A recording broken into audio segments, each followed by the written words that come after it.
कि क्यों ये मुलाकातें हैं, क्या वजह हो सकती है? जी, जिस तरह से आप सबको पता है कि इस टाइम सबसे ज़्यादा जो मेन इश्यू है वो कश्मीर का चल रहा है। कश्मीर का भी इश्यू हो सकता है कि उसके ऊपर इनकी आपस में डिबेट हो रही हो, खुफिया मुलाकातें की जा ठीक रही हों। है। इसके अलावा पानी का भी इश्यू चल रहा है। हाँ। देख रहे हैं कि मतलब इस तरह से जो तो हो सकता है कि जो हमारी गवर्नमेंट है इस तरह के जो अंदरूनी तौर पे मुलाकातें करके मे बी ये कि कश्मीर का इश्यू भी वो कर सकते हैं। लेकिन हमें जहाँ तक लगता है कि जो नरेंद्र मोदी है, वो हाँ। कभी भी इस तरह से नहीं चाहेगा कि कश्मीर का जो इश्यू है जल्दी सॉल्व हो। हाँ। तो सर आपको क्या लग रहा है, आप इनकी बात से इत्तेफाक करते हैं और क्या अगर कश्मीर के इश्यू पे बात हो रही है इनकी, तो ये इश्यू सॉल्व भी हो सकता है? अगर एक तरफ से देखा जाए, एक एंगल से देखा जाए तो ये पॉसिबल है ठीक है। कि अगर वहाँ की हुकूमत चेंज हो सकती है, नरेंद्र मोदी के अलावा कोई और अच्छा। हुक्मरान बैठ सकता है, तो तब तो ये पॉसिबल है। ठीक है। जब तक वो बैठा तब तक मुझे नहीं लग रहा कि ये पॉसिबल हो सकता है ये चीज़। अच्छा, मोदी के अलावा तो कोई और हुक्मरान आने का नाम ही नहीं ले रहा। 12 साल हो गए मोदी की हुकूमत को।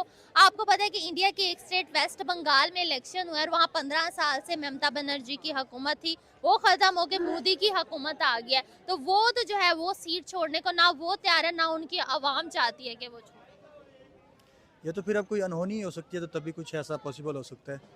देखिए, इसके ऊपर मैं बताना चाहूँगा कि नरेंद्र मोदी जो है ना हमेशा इस्लाम के खिलाफ और जो है ना वो मज़हब के नाम के ऊपर ठीक है। वोट लेता है। वो ठीक है। वहाँ पे मतलब अभी हिंदुइज़्म को प्रमोट करने की कोशिश करता है। जब भी इलेक्शन आते हैं, आप देखें हमारे मुसलमान बहन भाइयों के ऊपर मज़ालिम शुरू हो जाते हैं। हुँ। इसी तरह से जो वहाँ के हिंदू बरादरी है, हिंदू लोग हैं, वहाँ की जो फैमिली हैं, वो मतलब इस तरह से इसको वोट कास्ट करते हैं कि ये जो है ना, ये मतलब मुस्लिम ब्रदर्स के खिलाफ है या हुँ। मुस्लिम फैमिलीज़ के खिलाफ है। तो ये जब भी इलेक्शन होते हैं, सबसे पहले ये मतलब मज़हब के लिए नाम के ऊपर वोट लेता है। और उसके बाद मैं ठीक आपको है। एक और भी बात बताना चलूँ कि जो एक एक्टर थे कुछ टाइम पहले मेरे ख्याल से वो एक सीएम बने हैं हाँ। और वो जो है ना उन्होंने मुसलमानों के हक में बोला है कि मैं मतलब अच्छा। मुसलमान भी मेरे बहन भाई हैं, मैं शामिल कभी नहीं शामिल। चाहूँगा। नरेंद्र मोदी को उसने वाज़ेह पैगाम दिया और ठीक है। होना भी ऐसे चाहिए कि देखें हर किसी को आज़ादी होनी चाहिए मज़हब के रिलेटेड। अगर आप किसी पार्टी को सपोर्ट करते हो आपको मतलब कोई ऐसी पाबंदी नहीं होनी चाहिए। अच्छा। नरेंद्र मोदी जी। बिल्कुल सही बात आप कर रहे हैं, सॉरी आपको काट दिया। लेकिन इंडिया में आपको पता है कि मुस्लिम्स भी काफ़ी ज़्यादा तादाद में हैं, तो एक एक्सट्रीमिस्ट को वो बार-बार सीट पे क्यों ला रहे हैं?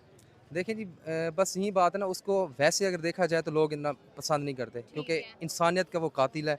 हमने उसको जितनी बार भी देखा है तो वो मतलब देखें ना सिर्फ वो मुसलमानों के खिलाफ है, वो सिख कम्युनिटी है उसके भी बहुत ज़्यादा वहाँ पे ठीक खिलाफ है। है। उनके भी मतलब वो कत्ल वगैरह तो देखते हैं कि उनके जो जहाँ पे कोई इस तरह से मामलात होते हैं तो मतलब इंतशार फैलाने के लिए वो ठीक है। चाहे इस्लाम के रिलेटेड वो उसको सिर्फ ये चाहिए होता है कि मेरी पब्लिक के अंदर थोड़ी पीआर बनी रहे।